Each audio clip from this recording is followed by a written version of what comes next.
And you're Good live. morning. Good morning, scholars. Welcome to the Daily Summa. Man, we got question 3 starting, the simplicity of God, a whole new question. We just went through the famous question 2 and the about the existence of God, and that was fun. Now we're going to enter into a conversation about divine simplicity. But before we get to that, how you doing, Joe? Pretty good, dude. Slept in this morning. It felt nice.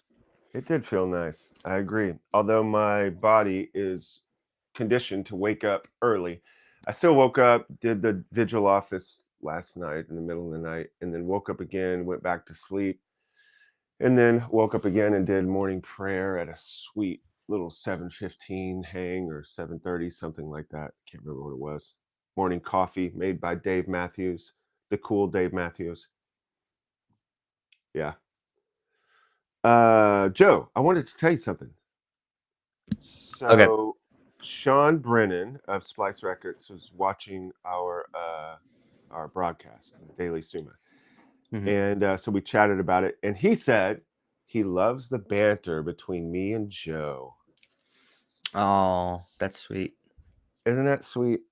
That's so sweet. I said it's my favorite part too.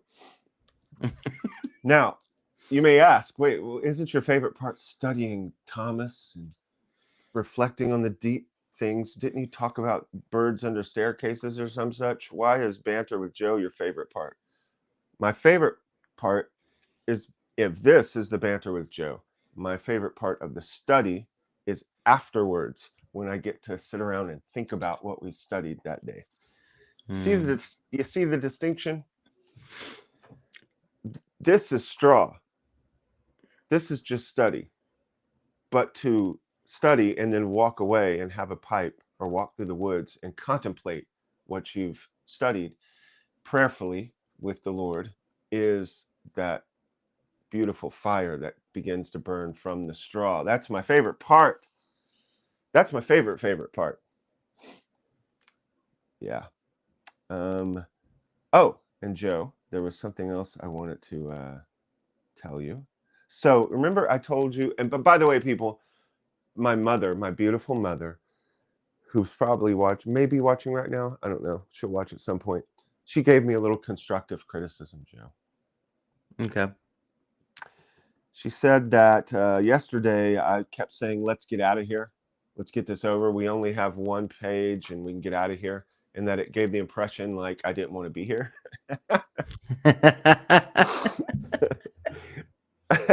I'll take that. That's a good constructive criticism. I apologize, everyone.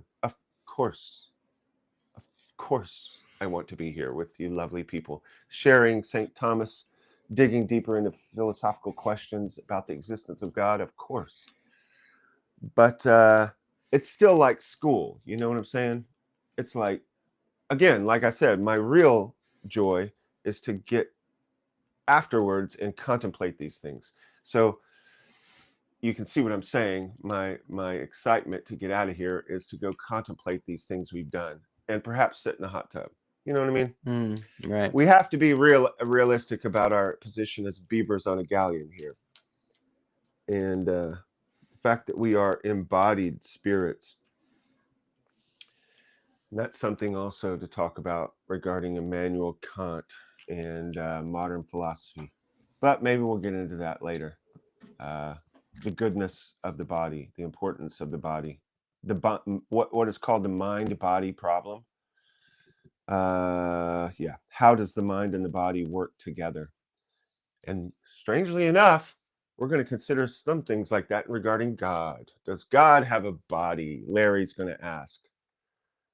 Uh, come on, Larry. Does God have a body? But it's still an important question. Uh, so, you know what? I'm going to run through the very beginning up to Article 1, just read that out, and then maybe discuss a couple of things. Is that okay with you, Joe? That sounds golden. Yes. All right, let's go. Question 3, the simplicity of God. When the existence of a thing has been ascertained, there remains the further question of the manner of its existence, in order that we may know its essence. Now, because we cannot know what God is, but rather what he is not, We have no means for considering how God is, but rather how he is not. Therefore, now, first of all, that's probably strange language to some people. Unless you've been watching the previous videos, then you understand sort of what's being said. Just like a black hole or just like gravity, uh, many things in science, we don't know exactly what it is yet. And that's part of the inquiry. We go inductively from cause and effect back to a source and try to determine what the thing is. And that word is essence, what its essence is, what the thing is. So Thomas is saying that God is unique in the sense that everything in our keen and our experience comes through our senses, and it comes to us in motion with cause and effect. That's how everything in this natural existence works. But we've shown that there must be something, because there can't be an infinite regress. Things can't be stacked on each other just down to infinity with nothing holding it up. Therefore, there must be something that's holding this all up, and it must be different than matter or nature, because nature and matter work through cause and effect. So whatever this thing is, it's different somehow. And that's about as far as we can go with the philosophical idea of God. So what Thomas is saying is, whatever this thing is, it's so different than everything we experience that we can't say what it is. We can only say what it is not. That's why there is the podcast, which I'm going to refer you to again, called What God Is Not, with Mother Natalia and Father Michael O'Loughlin. Mother Natalia spitting out platinum for hours on that podcast. Okay, so here's what we're going to discuss. Therefore, we must consider. Oh, I should have my little leather thing that you gave me, Joe. It works quite nicely. It doesn't slide down. It's very good. Thank you, Joe. Therefore, we must consider how he is not. We must consider how he is known by us, and we must consider how he is named. Now, it can be shown how God is not by denying him whatever is opposite to the idea of him: composition, motion, and the like. Therefore, we must discuss his simplicity, whereby we deny composition in him, and because whatever is simple in material things is imperfect and a part of something else, we shall discuss his perfection, his infinity, his immutability, his unity. These are all the Thomas is setting up the question in all the articles, and what we're going to hear from Larry and Ralph. Oh, and by the way, we have an interesting development on the Beaver Galleon, Joe. Today, we have 5 objections. We've only gone 3 names deep. We need more names. We'll see what happens. You don't think Big Daddy's thought about that? By the way, we should mention why I use the word Big Daddy. Probably a Years good idea. ago. Yeah, it's got to be a good idea because it's so ridiculous. My buddy Hank Shima, aka Pecos Hank, who has the storm chasing channel, Pecos Hank. You should check that out too. Why does he have over 1 million subscribers? Because he's a bad mo. You know what I'm saying? His storm videos are very scientific, very calm, very beautiful, beautiful shots of tornadoes. You should go over and check out the Pecos Hank storm chasing channel. Years ago, Pecos Hank was sitting in his backyard with the buddy, and he heard a rap song going in the yard behind them in the fence. They couldn't see the person, but they heard the music, and the guy in the rapper called himself Big Daddy. And they thought that was hilarious, that someone would call themselves Big Daddy. Perhaps at that young age, they didn't realize that the Black community is also familiar with the concept of irony and humor, but they thought it was funny that someone would seriously call themselves Big Daddy. So they started using the term Big Daddy ironically. And of course, it's just gone on. And then he told me the story, and now it's gone on. And you use the term Big Daddy to kind of get to your buddy and make fun of him. Like, let's say he's building a fire. You're sitting around the campsite. Your buddy's building a fire and he can't do it. He keeps trying, and you get to that point where everyone's almost starting to laugh, and then one guy says, who's standing around watching him try to start the fire, "Do you need Big Daddy to come help you with that?" That's the way you would use the term Big Daddy. Uh, we're clarifying Thomas Aquinas here, but we're also clarifying uh, street talk. Yeah, we need some clarifications for everything. Philosophy is a matter of making distinctions. So where are we? I keep moving my place marker that's telling me where I am. Concerning, we're talking about the names. We'll see if we've got names for these 5 objectives. Concerning his simplicity, there are 8 points of inquiry: whether God is a body, whether he is composed of matter and form, whether in him there is composition of quiddity, whether in him there is essence or nature, and whether in him there is subject, whether he is composed of essence and existence, whether he is composed of genus and difference, whether he is composed of subject and accident, whether he is in any way composite or wholly simple, whether he enters into composition with other things. Okay, now we brought to Article 1. Oh, Joe, I also wanted to, dude. I also wanted to bring up the issue, and I don't want to go into it because it's an annoying conversation for me. But I asked you to blot out a cuss word on one of the past videos. Yeah. Right? Did you do that? No. Oh, well, you're on vacation. It's all right. But I just wanted to say that I'm going to try. You know, I come from a rough background. I'm going to try to keep it pure,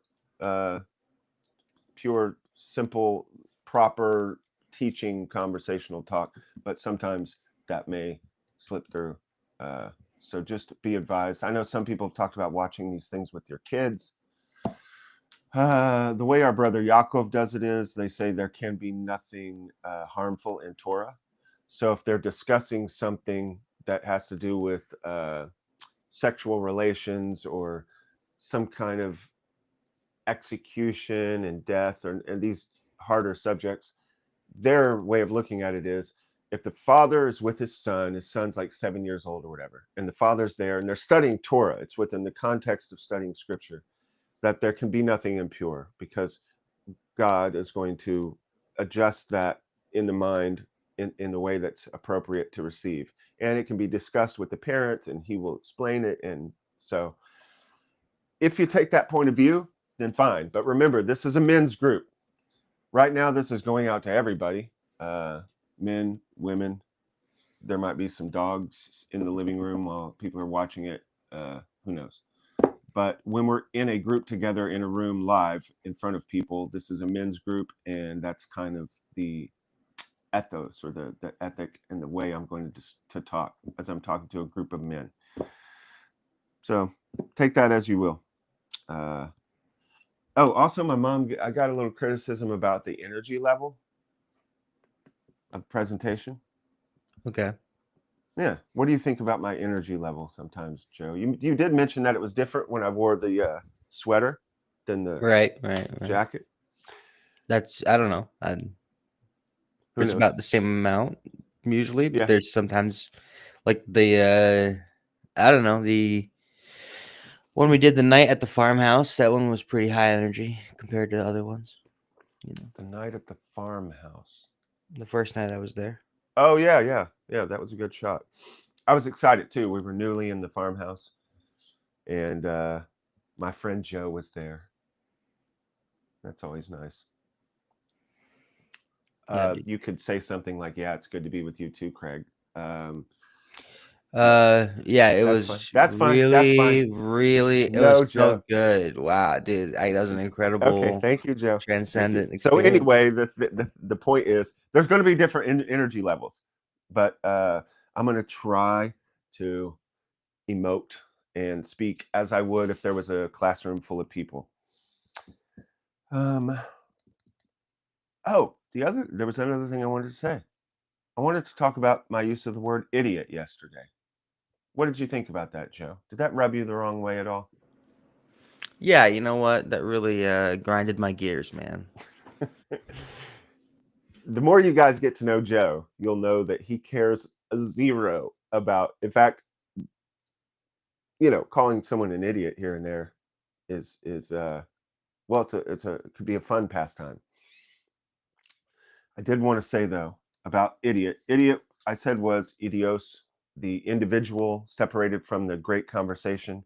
And then someone might say, well, isn't everyone an idiot because there are things that you don't know, Craig, about architecture or carpentry. In that sense, you're an idiot. Yeah, of course. Agreed.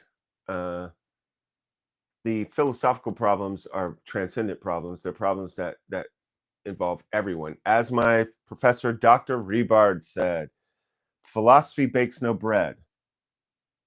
That was an old criticism of philosophy. Philosophy bakes no bread. You guys are sitting around philosophizing, but you can't eat that. You can't wear that in when it's cold. So philosophy's stupid. But the response is philosophy bakes no bread, but it's impossible to bake bread without it. Everyone rises from their bed, as Dr. Rebard says, with the presupposition that they may not even be aware of, that what I choose is better than what I reject. Even the guy who's, God forbid, offing himself, or even the guy who's harming himself in some way, he's so much wanting a good that he doesn't have, that he sees this ending of himself as a good. Or every choice you make, you're trying to find what is the best situation for you. That's how we're hardwired. So we're always seeking the good. We're always seeking happiness. All men seek happiness. There are no exceptions. The ways that we seek happiness are argued, and it's argued by philosophy. So if a guy's an architect, or if a guy's making clothes and he's doing something very practical, he's doing it because he believes there's some good to obtain, or else he would not even do it. So, and the way we see goodness and the way we see happiness determines how we live our lives, our practical lives. And again, I will always bring you back to this. This is the interplay between the masculine and the feminine. Nowadays, that's been so confused that somebody might hear this and say, how does that even work? And that will be revealed more and more if you keep with us in the Daily Summa by constant repetition. You'll see the different facets of this idea as it plays out and see it more and more clearly. But the philosophy would be the masculine aspect, and the practicality would be the feminine aspect. Joe, can you think of any way that why do we call philosophy masculine and the practical making of bread and architecture, building, carpentry, to be feminine? Can you think of anything from what we've said before? From what we've said before in this class. In this class, I'll give you a hint regarding human bodies, Right. I male mean, and female. I know what you're getting at. I don't know if we touched on the class very much, but So the man has numerous potentialities of people within him, and millions of sperm. That could be a potential other human. That could also potentially go out and be a musician, an architect, a plumber, a butcher, a baker, a candlestick maker. There's millions of potentials. And that potential collapses into one practical, embodied human person in the womb of the woman, and then she gives birth. So the masculine the reason we use that term is because of the potentiality that's in the masculine, and the different thoughts are logoi. A person is a logoi or logos. There's different logoi, different thoughts. There's the divine logos, which is all of it, but there are different logoi, which is each individual person and each individual thought and each individual word that you speak. So the man has all of that, but it collapses down to one practical person. So it's one thing to sit and philosophize, but you have to then bring that into the visible world of the practical, and that is called the feminine aspect. Article 1, whether God has a body. Let's hear what Larry has to say. Objection 1, Larry says, it seems that God is a body, for a body is that which has 3 dimensions. But Holy Scripture attributes the 3 dimensions to God, for it is written, He is higher than heaven, And what wilt thou do? He is deeper than hell, and how wilt thou know? The measure of him is longer than the earth and broader than the sea. Therefore, God is a body. Larry's trying to say, well, the scripture uses terms height, depth, and everything, and those terms are body terms, visible material terms, so he must be a body. Objection number 2 from Ralph. Further, everything that has figure is a body, since figure is a quality of quantity. But God seems to have figure, for it is written, let us make man in our own image and likeness. Now, figure is called an image, according to the text, who, being the brightness of his glory, and the figure, the image of his substance, Hebrews 1. Therefore, God is a body. Now, to most people probably watching this, I mean, even non-Christians, I think, it's kind of gotten out in the culture that everyone knows God's not a body. He's pure spirit. Everybody knows that. But I still have heard people say that he must have a body because of Ralph's reason. He said, make man in his own image. Therefore, he must be a body up there in heaven somewhere. So people do still kind of say it, but I think it's mainly disseminated in the culture that no, he doesn't. And we'll hear Thomas's response to that make man in his own image question. But it's important to remember this is milk of the word. This is simplistic. Well, maybe not simplistic. This is simple stuff as we talk about divine simplicity. This is a catechesis for beginners, as Thomas says in the prologue. So just keep that in mind. When you hear these things and you're like, yeah, everybody knows that. I told you from the very beginning, this stuff is the very beginning of Christian teaching. We're not going down into any spiritual depth. Those kind of issues and talks I'll do, but I'll do them at nighttime for a reason. I'll explain that later. I'll do it at nighttime at a table talk. I have people over for dinner and we'll sit around and I'll go deep into some issue. But again, this is milk of the word. Objection 3, we said, is Shimon. We're going to go ahead and use our brother Yaakov's names that he uses in Gemara, just for fun. Further, whatever has corporeal parts is a body. Now, Scripture attributes corporeal parts to God. Hast thou an arm like God? Job 40. The eyes of the Lord are upon the just. Psalm 33. The right hand of the Lord hath wrought strength. Psalm 117. Therefore, God is a body. Okay, let's go to, that was Shimon. Let's go to Reuben's objection. Further, posture belongs only to bodies, like your posture. By the way, you have really good posture, Joe. Thanks, man. Yeah. But something which supposes posture is said of God in the scriptures. I saw the Lord sitting, Isaiah 6. Ooh, Reuben's got him now. We saw the Lord sitting, so he must have posture. And he standeth up to judge, Isaiah 3. Therefore, God is a body. Objection number 5, Billy Bob. Further, only bodies or things corporeal can be a local term wherefrom or whereto. But in Scripture, God is spoken of as a local term whereto, according to the words, come ye to him and be enlightened, Psalm 33, and as a term wherefrom. All they that depart from thee shall be written in the earth, Jeremiah. Therefore, God is a body. By the way, I don't know if you know, but I think the church fathers have brought that out in that scripture, Jeremiah. All they that depart from thee, all that depart from God, shall be written in the earth. Have you ever heard what the fathers say or theologians say that is a prophecy of in the life of Jesus? Have you ever heard that, Joe?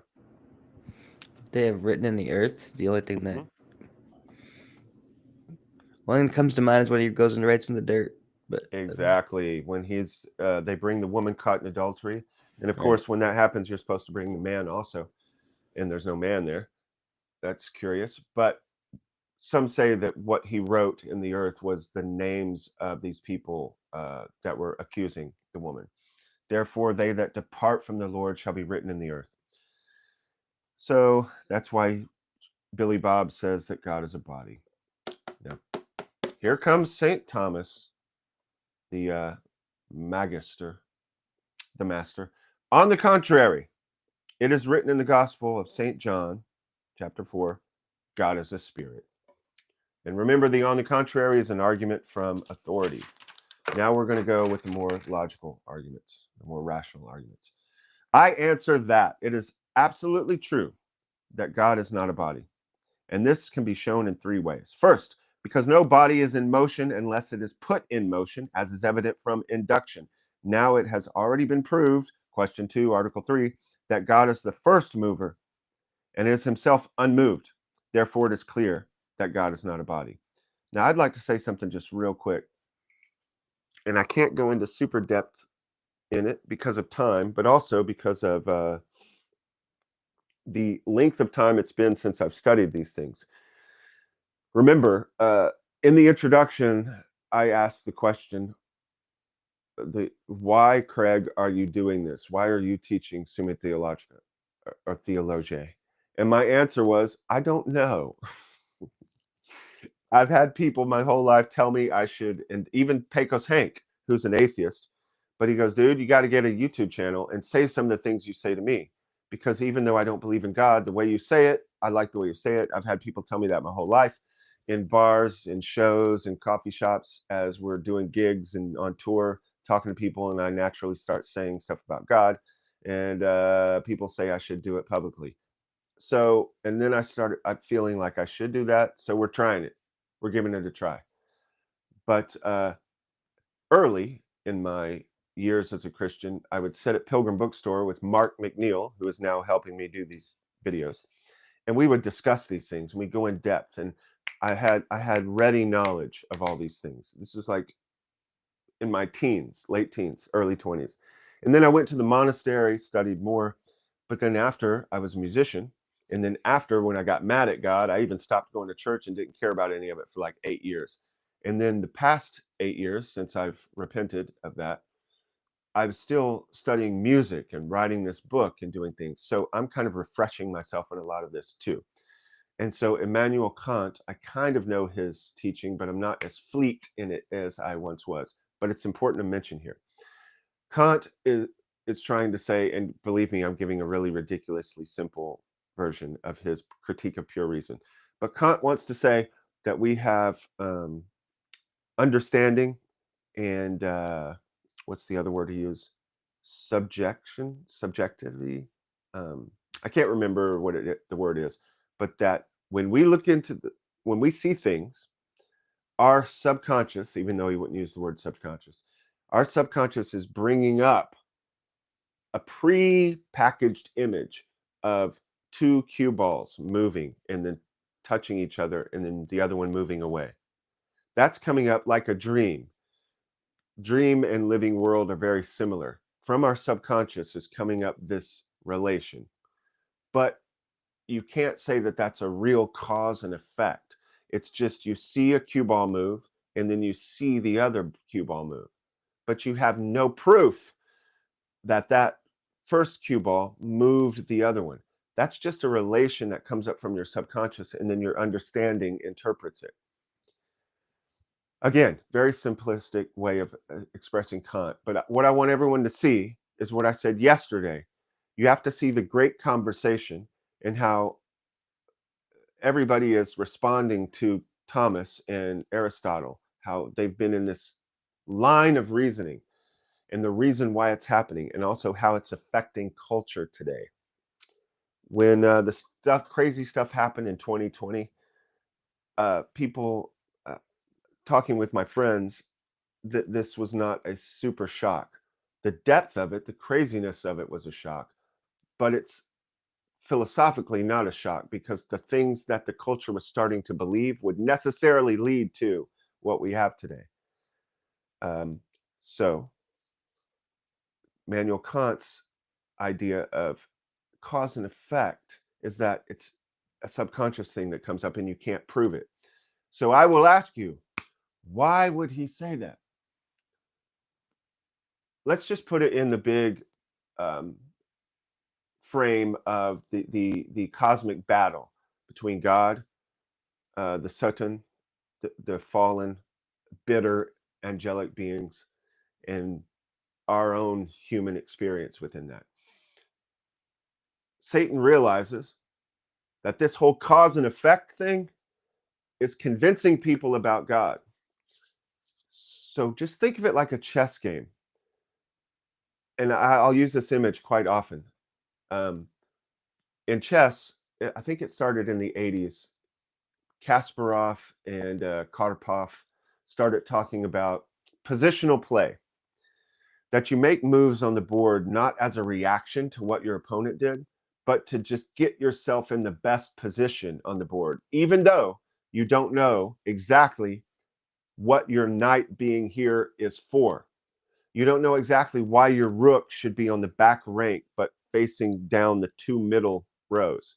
You just know that that's the best position for it. In that position, it has the most spaces that it can reach. There's the old chess saying, knights on the rim are grim.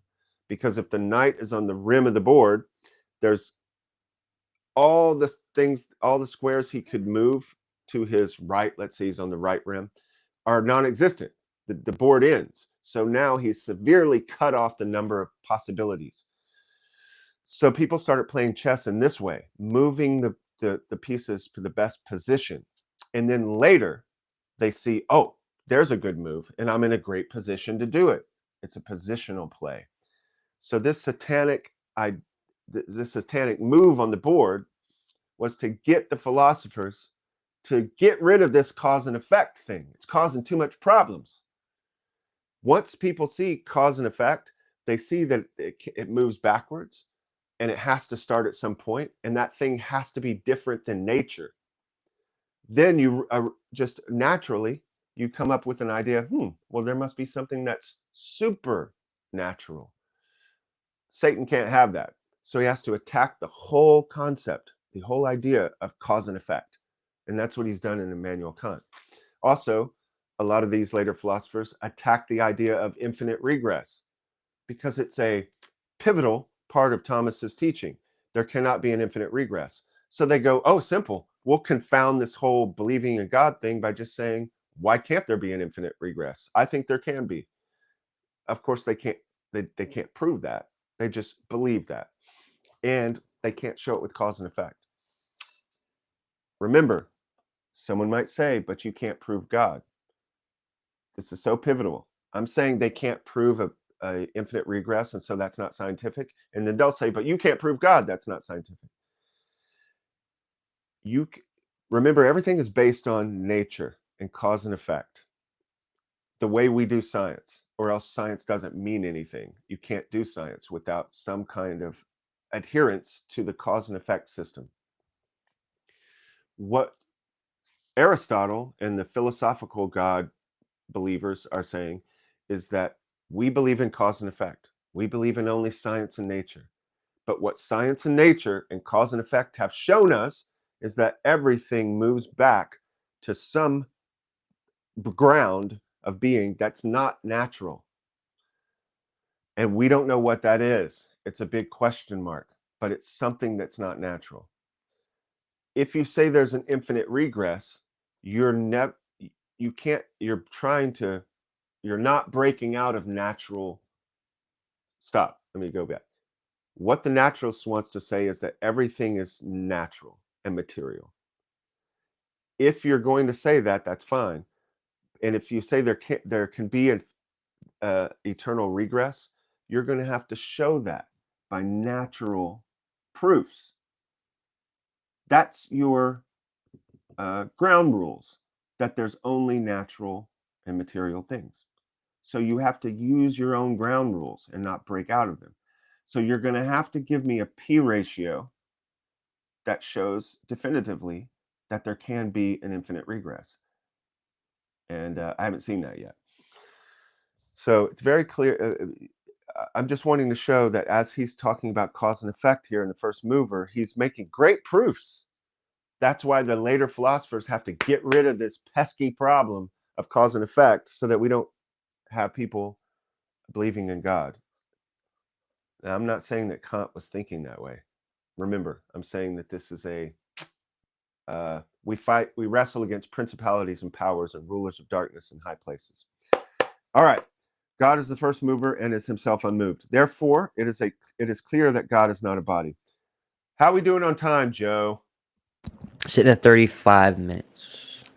Did you give me a 15-minute click, No, I thought I saw Joe? you look at the clock.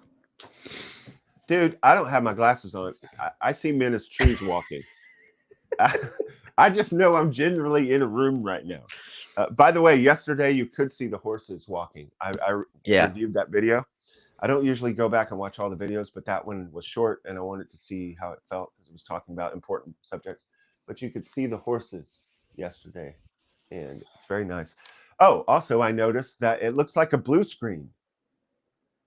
Like I watched back the video and it looked like this background, I mean, a green screen. The black background looked like a green screen, Mm, but it's not. This is all but it's real. not. Here, let's show. Let's water a plant. Look at that magic, people. Wasn't that fascinating television?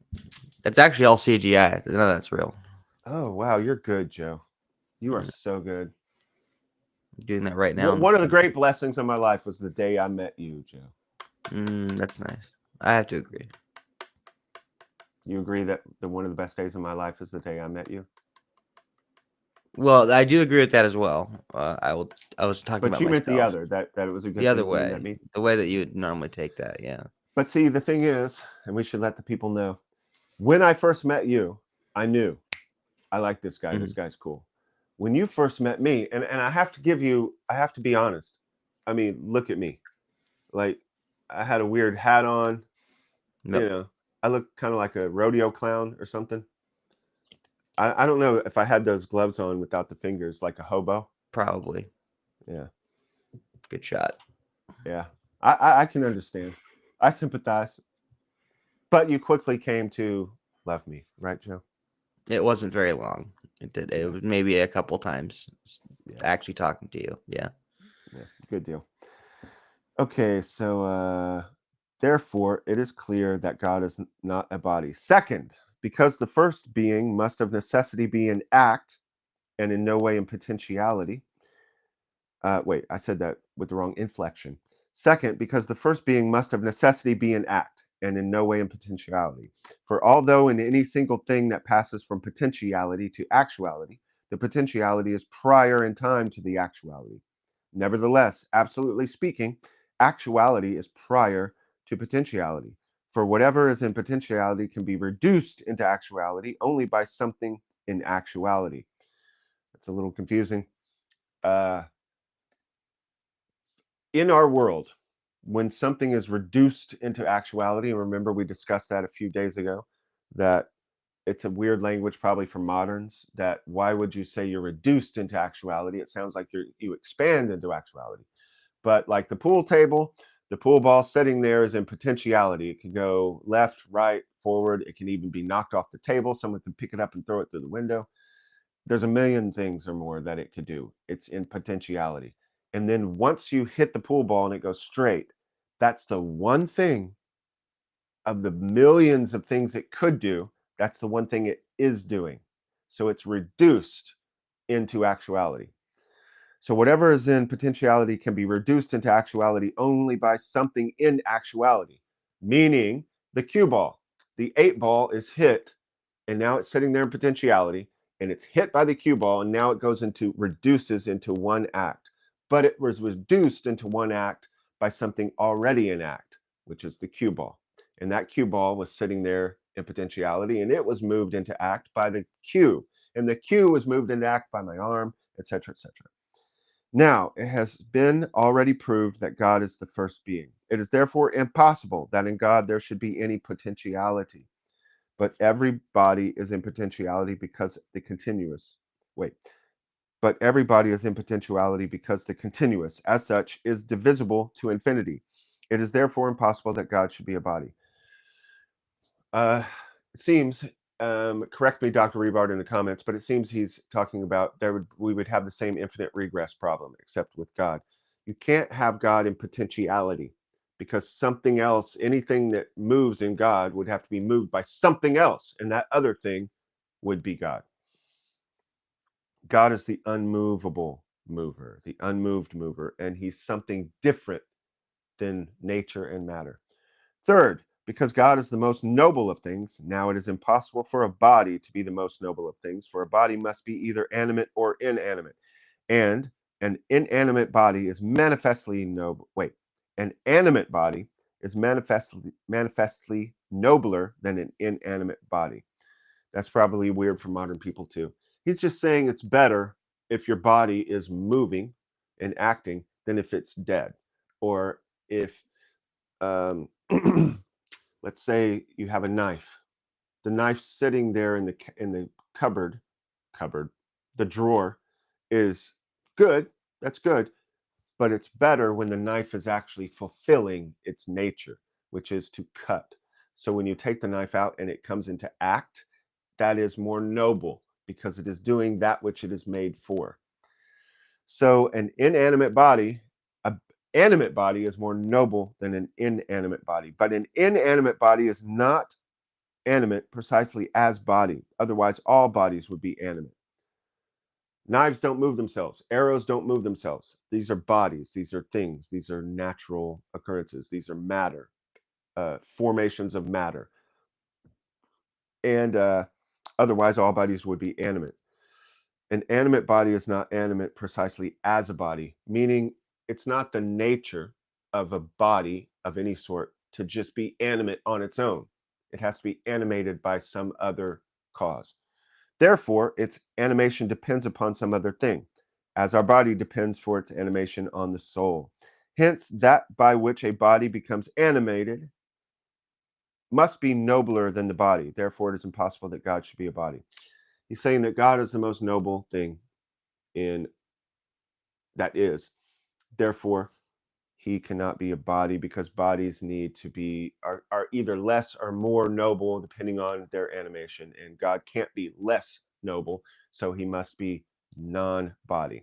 Now we're going to get quickly into the whole punchline. This is an interesting question. My friend Mark McNeil told me that there's a lot of controversy going on in the theological world right now over this question of divine simplicity, because William Lane Craig has come out with the fact that he doesn't believe in divine simplicity, not in the way Thomas does. So the question is, and we're going to discuss this as we go on, but people are saying, whoa, whoa, whoa, whoa, whoa, you don't believe in divine simplicity? And then William Lane Craig is giving his reasons having to do with relationship with humanity. How can God have a real relationship with us if he is completely simple and unchanging? Since we are changing, we have emotions, we have sorrow and joy, we change. So how can we really say in any real way that God has a relationship with us if he's completely simple and unchanging? That's a whole other question. But it's important to bring up because remember what one of our ground rules is here at the Daily Summa, that we are not trying to find all the answers. We're trying to find all the dark, interesting, perplexing questions because that's where the gold is. You go down, you find gold down in a deep, dark mind, the deep darkness of not knowing what the answer is. And that's what shakes down the answer. It also, arguing these things out with your brothers, is what brings you into greater relationship, just like me and you, Joe, when we started talking more and arguing through ideas. We got to know each other better. And now we have this wonderful working and friendship relationship.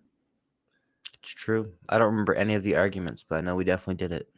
Yeah, me either. Now we sit like Japanese macaques in the steam pools of Yokoyoyu. Remember when we were sitting in that hot tub? Wow. That was nice. What if I go do that right after this class, Joe? How would that make I you don't want to feel? know about it. That's what I thought you'd say. You selfish, selfish human. I'm happy for you. Okay. Reply to objection 1. He's about to give his bomb answer to Ralph. I mean, sorry, Larry. Hey, can you put up the beavers on a galleon picture right now? Do you have it loaded? Yeah, just a moment. Hold on. There's Larry. Oh, just that's good. That's fine. We just want We Larry. just want Larry. Okay. Okay, great. Here's what Larry has to say. Reply to objection 1, or he's replying to Larry.